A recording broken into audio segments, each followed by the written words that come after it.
Good evening, everybody. My name is Kevin Nabaresk. I'm the managing editor for Indians.com. This is a Native American news website owned and operated by Ho-Chunk Incorporated, which is the economic development corporation for the Winnebago tribe of Nebraska. I want to thank you all for joining me tonight. I have a very special guest tonight, Chairman Harold Frazier of the Cheyenne River Sioux tribe. Chairman Frazier currently is kind of operating some checkpoints on his reservation that have become a point of contention with South Dakota Governor Kristi Noem. On Friday, Governor Noem issued an ultimatum to the Cheyenne River Sioux tribe and the Oglala Sioux tribe, essentially ordering them to shut down their checkpoints along the state highways leading onto their reservations. I want to thank you for joining me tonight, Chairman. Thank you. Yeah, you bet. No problem. Good to be on your show. Great. Chairman, where are you broadcasting from tonight? We're back here at home in Eagle Butte here. We're at our command center and just kind of recapping today and getting prepared for tomorrow. Great. Sorry, I got to check one thing here real quick. The sound is a little bit low. All right, so Chairman, if you wouldn't mind just kind of recapping the last couple days' events and maybe just start with your reaction to Governor Noem's letter when you received it or heard about it, I guess. Well, that was Friday, and kind of surprised to get that because there was no prior indication other than the letter that we received from the BIA. And of course, we've seen the briefings done by the state and the governor, and we got this letter, I believe, off the media and giving us this 48 hours, and but I just felt and thought, well, we just got to keep doing what we're doing because we got to stay focused on trying to keep our people healthy and just provide the best opportunity for them to live a good life. Absolutely. Chairman, if you would, describe why the checkpoints were established in the first place. Well, the intent of them is to provide tracking, of our people, because we know that this virus does not travel.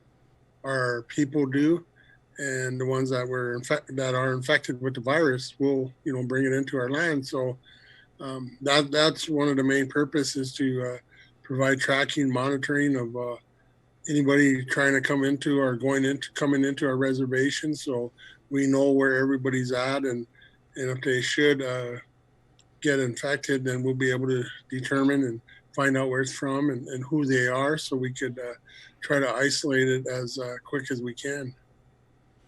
So it's an attempt by the tribe to prevent the spread of COVID-19 on your reservation. Yes, definitely, most definitely.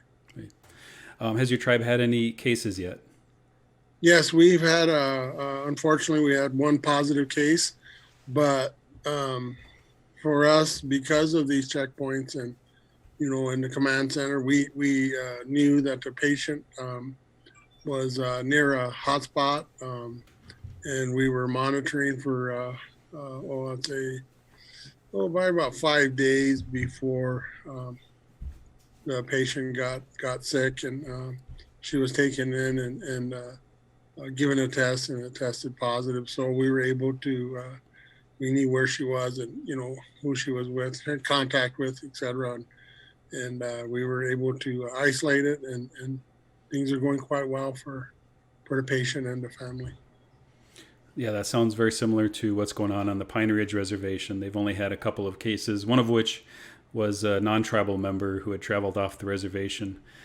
So both tribes seem to have been able to, so far, prevent the spread of this very terrible disease. Describe why it's important for your tribe in particular, or Native people in many ways, to really try to fight the spread of this disease.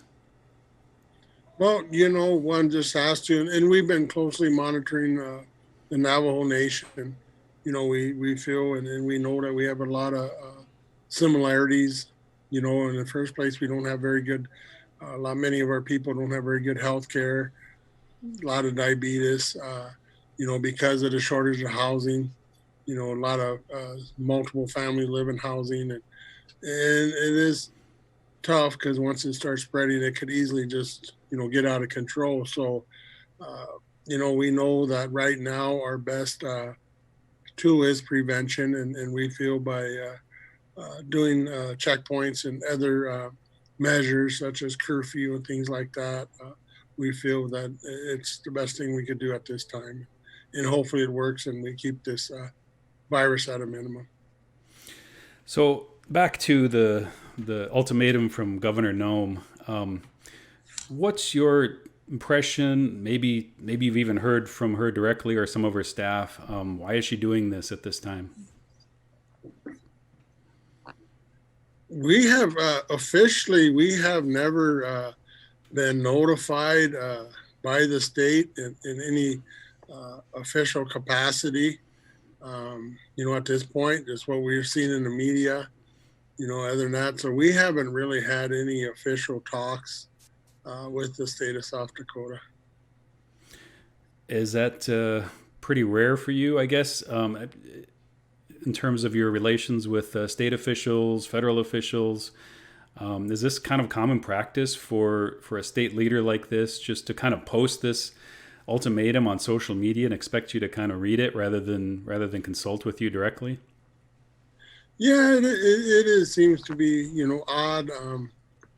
I mean, and what's we think and what we're thinking about is, it kind of seemed like the shoe's on the other foot. Because normally we've always went to them, whether particularly more with the federal government, and asked things, and they've come and consulted. We needed things, but right now at this point, we feel, why should we talk with who for what? We This is our land. We have jurisdiction. We have the authority to do this. So, and more importantly, it's for a real good cause. So why should we, consult about what? It just kind of, I feel something that, is really not needed at this time. I mean, we're in a pandemic and we want to be able to focus on the plans and the actions that, we feel is necessary to keep our people healthy and that they have a good life. So, things like this, it's just kind of a bump in the road. And, I keep reminding our people and whatnot, we just got to keep focused and just keep moving forward and stay together. There's also a lot of, support on what we're doing from all the residents on the reservation. I mean, it's not just, this virus does not, it doesn't matter if it's going to be a Indian or non-Indian. It's someone gets infected, they get infected, and so we're looking at to trying to take care of all the residents on our reservation, not just our tribal members, because that's the only way we could defeat this, by working together and be united. And when they talk about consultation, one has to look, and from the beginning, we have been working with the county commissioners here on a reservation, and I mean, Dave have worked with us. One point on one of our checkpoints, one of our vehicles went down, so the Dewey County Sheriff loaned us one of theirs, because they want the same thing we do, is safety for the motorists, for everybody. And their vehicle had red lights. I mean, so it was a pretty good thing that they stepped up and helped us for half a day until we were able to get a replacement vehicle at our checkpoint. So we're locally, we're all working together, and we're all so I just it's just kind of unbelievable that somebody would be trying to ruin something that's working, and for what. Absolutely. So, as you know, I'm sure South Dakota is really suffering a real brunt of this pandemic right now, of course, with Smithfield Foods and Sioux Falls and other kind of outbreaks like that taking place across the state. And meanwhile, the tribes have been able to really stop the spread of it so far. What effect do you fear that this shutting down these checkpoints might have on your reservation at this point? Again, if that was to happen, I mean, and if it ever got here, it would just spread like wildfire. It would be something that would be really devastating to our people and to all the residents on this reservation, because it's just gonna take off. It could. There's that potential, especially if we uh, change the actions that we're doing. So again, we're not going to change. We're just going to keep working and keep focusing on what we're doing. That's great. Yeah, obviously we've seen the effect it's had on the Navajo reservation, where it really got a strong foothold and just hasn't let up. It just seems like it just keeps going at exponential rates. And so, yeah, I certainly hear your fear. I think a lot of people do. A lot of people are standing with you and your people at those checkpoints. Talk about, if you would, just how the checkpoints work, what kind of traffic, if any, I guess you allow onto the reservation, that sort of thing. Yeah, when we started out, and we still maintain that, all commercial traffic, they're, but you're still required to fill out a questionnaire, where you come from, et cetera, and where you're going.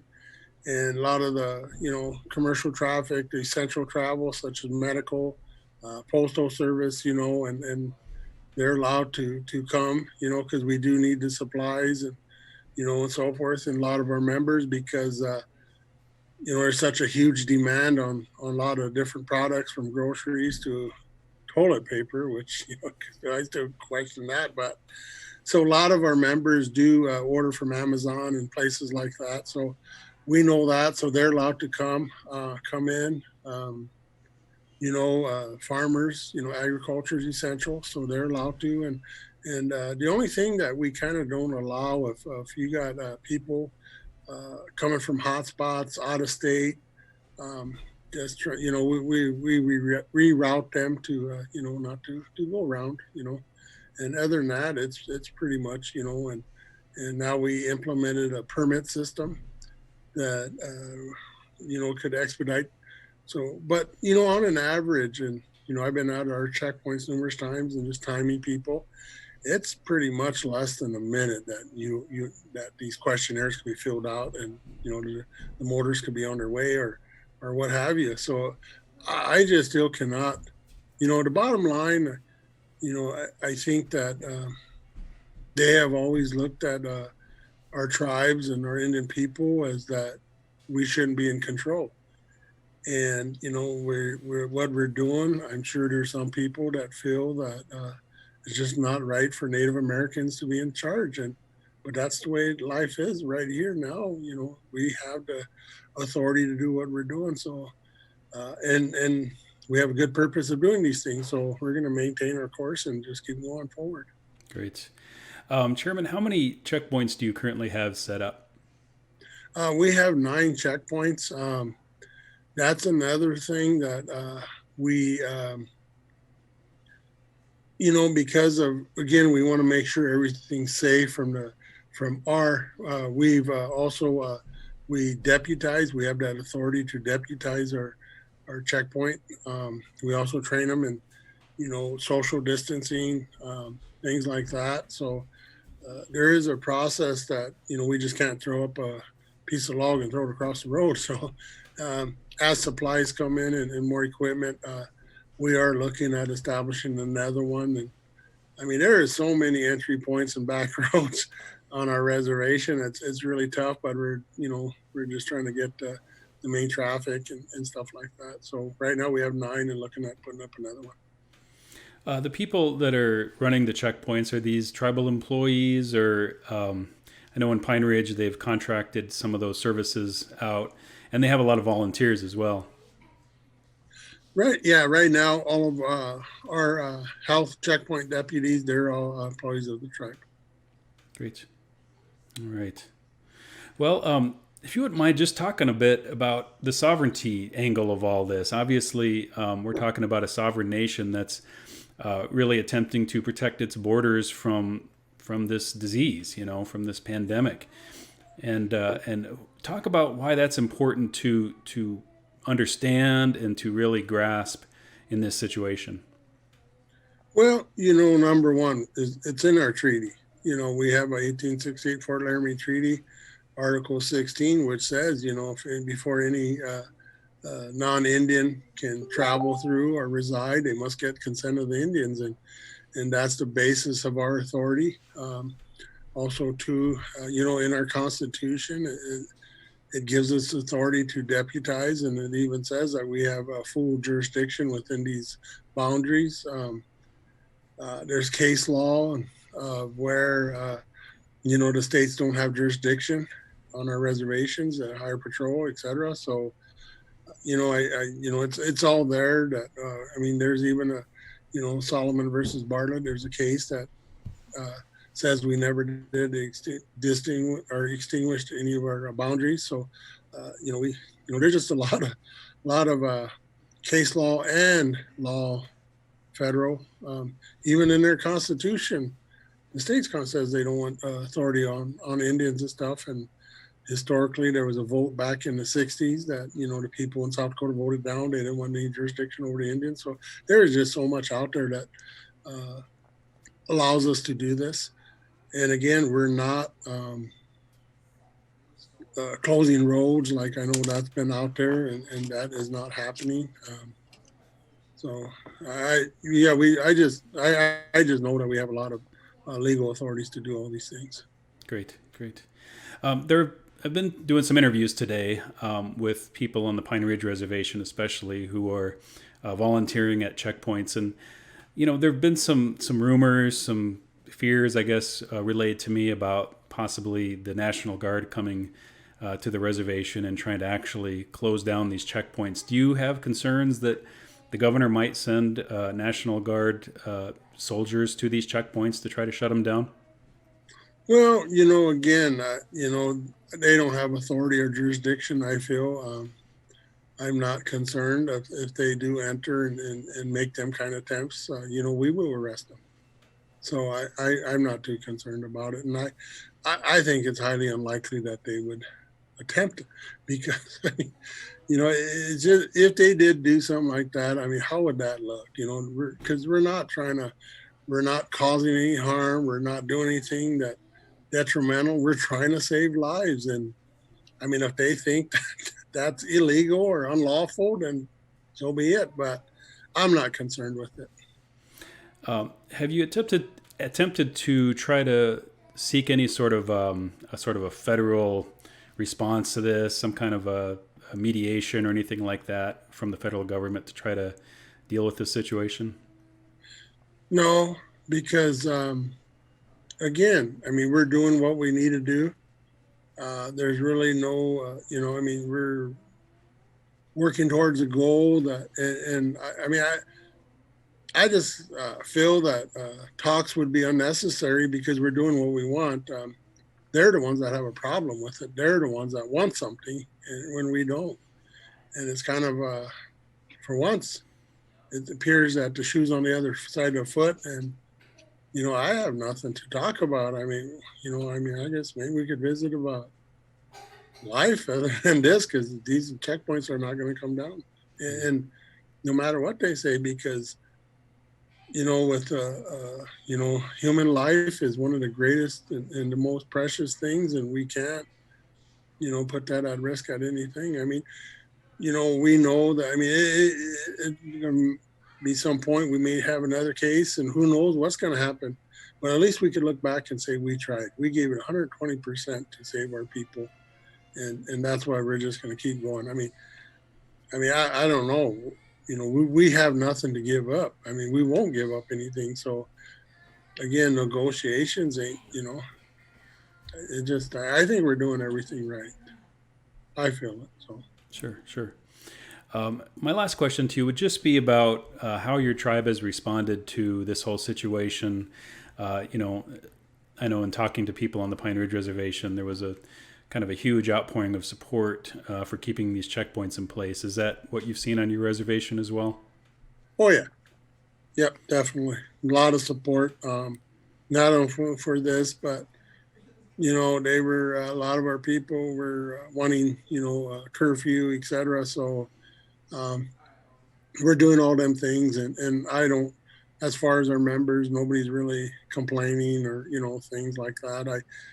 And overall, it's pretty good support in doing the things because they know what's at stake.